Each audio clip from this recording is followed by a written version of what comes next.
আজকে তো আমি বসে বসে ভাবছি সারাদিন কী হবে, হঠাৎ করে দেখি মা চিকেন এনেছে। আর আমাদের বেশিরভাগ রান্নাটা কাঠেই হয়, যেহেতু আমি আগে কাঠে রান্না করতে ভালোবাসতাম না, কিন্তু আজকাল কাঠে চিকেন রান্না করলে বেশি টেস্ট হয়। তোমরা কারা কারা কাঠে করো গো? এই দেখো এখানে চিকেন হচ্ছে আর ওয়েদারটা জাস্ট ওয়াও। আর বিকালের দিকে আমি একটা দিদি বাড়ি গেছিলাম, তাকে মেহেন্দিটা করে দিয়েছি। আর মেহেন্দিটা থেকে ফুলগুলো কত সুন্দর লাগছে বলো তো।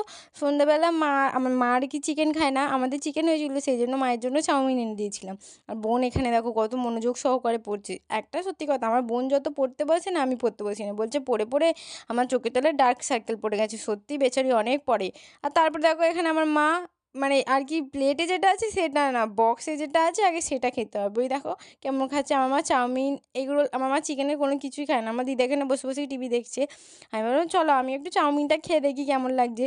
চাউমিনটা ভালোই লাগলো, কিন্তু যতটা টাকা নেয় সেই পরিমাণে আমার মনে হয় বাড়িতে আরও বেশি হয়ে যাবে। যাই হোক, ভালো ছিল খেতে। তোমরাও জানিও কে কী